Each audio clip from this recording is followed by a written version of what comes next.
আমরা যখন একটা সিনেমা দেখি তখন আমাদের চোখে ভেসে ওঠে গল্প, গান, অ্যাকশন অথবা আবেগ। কিন্তু আপনি কি জানেন এই 2-2.5 ঘন্টার একটা ম্যাজিক বানাতে লেগে যায় মাসের পর মাস, এমনকি বছরের পর বছর। সঠিক বলেছেন। তো গাইস, আজকে আমি আপনাদেরকে খুব সহজ ভাষায় এটা জানিয়ে দেব যে একটা সিনেমা তৈরি করতে কি কি লাগে আর কে কি কাজ করেন, আর পাশাপাশি সিনেমা সম্পর্কিত কিছু গুরুত্বপূর্ণ টার্ম ভিডিওর শেষের দিকে বলবো। খুব ভালো।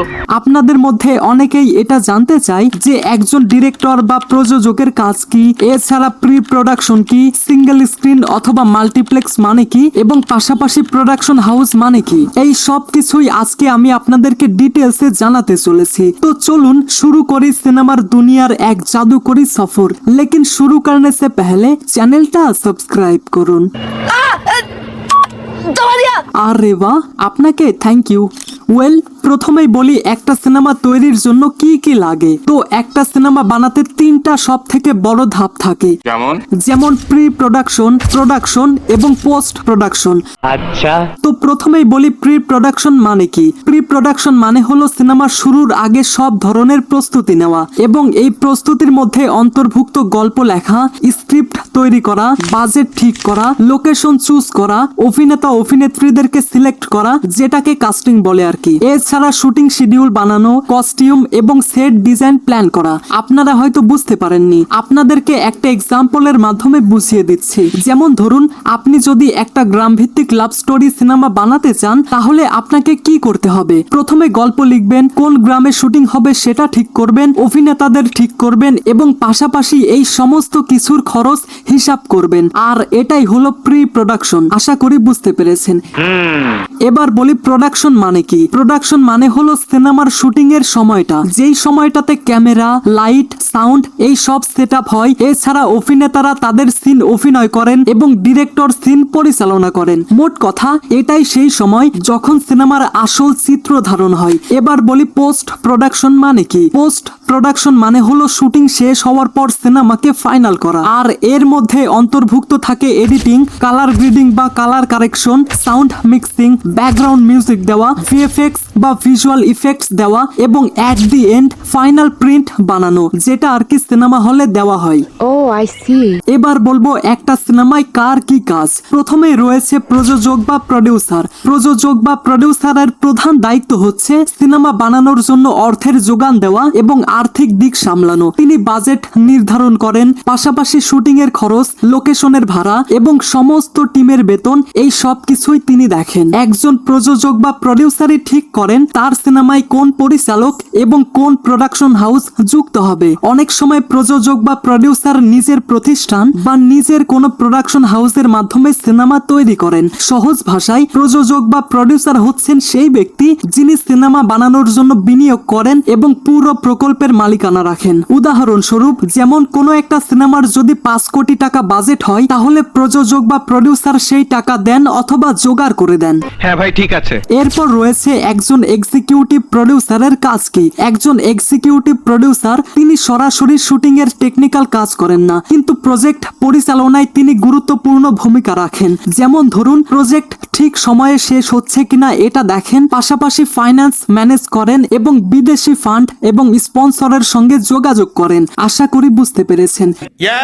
এবার বলবো একজন ডিরেক্টরের কাজ কি। ওয়েল, একজন ডিরেক্টর হলো একটা সিনেমার ক্যাপ্টেন। তিনি অভিনেতাদের অভিনয় নির্দেশনা বা ডিরেকশন দেন, ক্যামেরার অ্যাঙ্গেল ঠিক করেন, পাশাপাশি একটা গল্প কিভাবে ভিজুয়ালাইজ হবে সেটাও তিনি ঠিক করেন। এছাড়া প্রোডাকশন এবং পোস্ট প্রোডাকশন এই দুটোতেই ডিরেক্টরের উপস্থিতি থাকে বা থাকতে হয়। উদাহরণ হিসেবে বলা যায়, একজন ডিরেক্টরই সিদ্ধান্ত নেন কোন দৃশ্যে কেমন আলো লাগবে আর কোন অভিনেতা বা অভিনেত্রী কোন দৃশ্যে কেমন সংলাপ বলবে। এই সব কিছুই তার কাজ। আপনারা দেখলেই বোঝা যায় আপনি উচ্চ শিক্ষিত। এবার বলবো একটা সিনেমার সঙ্গে যুক্ত অন্যান্য গুরুত্বপূর্ণ ক্রু সদস্যদের কি কাজ। ওয়েল, তাদের মধ্যে প্রথমেই বলতে হয় ডিওপির কথা, অর্থাৎ ডিরেক্টর অফ ফটোগ্রাফি, যারা ক্যামেরা এবং লাইট কন্ট্রোল করে। এরপর আর্ট ডিরেক্টর, যারা সেট ডিজাইন করে। এছাড়া রয়েছে সাউন্ড ডিজাইনার, যারা সাউন্ড রেকর্ডিং এবং মিক্সিং করে। এবং এরপর রয়েছে এডিটর, যিনি দৃশ্য কেটে সাজিয়ে দেন। এবার কথা বলা যাক সিনেমা সম্পর্কিত কিছু গুরুত্বপূর্ণ টার্ম। প্রথমেই বলি সিঙ্গেল স্ক্রিন মানে কি। ওয়েল, সিঙ্গেল স্ক্রিন মানে হলো সেই ধরনের সিনেমা হল হল, যেখানে এক সময়ে কেবলমাত্র একটি সিনেমায় প্রদর্শিত হয়। আগে বাংলাদেশ এবং ভারত সহ অনেক দেশেই এটাই ছিল সাধারণ ব্যবস্থা, বড় একটি পর্দা, তবে একসঙ্গে কয়েকশো মানুষ বসে সিনেমা দেখেন, আর এটাই হলো সিঙ্গেল স্ক্রিন। এখানে সাধারণত টিকিটের দাম তুলনামূলকভাবে অনেক কম হয় এবং দর্শক সংখ্যা অনেক বেশি থাকে। আচ্ছা, এবার বলবো মাল্টিপ্লেক্স মানে কি।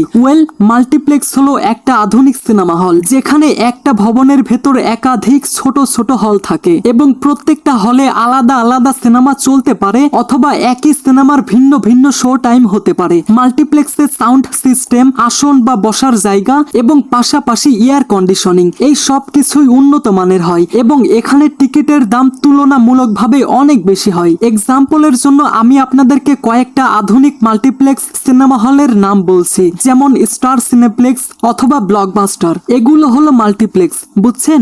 যা বুঝবার আমি বুঝে গিয়েছি। এবার বলি প্রোডাকশন হাউস মানে কি।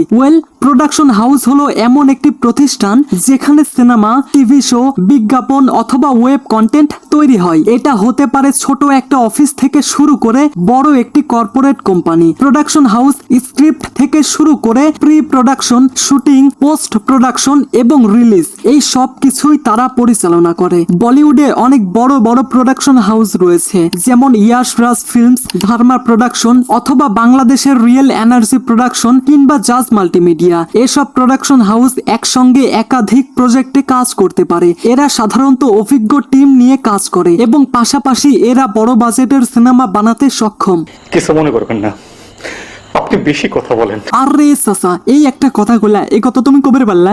তো যাই হোক, শেষ কথা একটাই, একটা সিনেমা কখনোই একা একজন বানাতে পারে না। এখানে শত শত মানুষের শ্রম, সময় এবং দক্ষতা মিলে তৈরি হয় আমাদের প্রিয় সিনেমা। তাই পরের বার যখন আপনি কোনো সিনেমা দেখতে যাবেন, মনে রাখবেন পর্দার আড়ালে যত মানুষ কাজ করেছেন তাদের প্রত্যেকেই এক একজন হিরো। আশা করি আপনারা আমার কথা বুঝতে পেরেছেন। তাইলে চাচা, আজকের মতো আমি যাই। হ্যাঁ, so I hope you like this video. If you like this video, then subscribe to my channel and press the bell icon.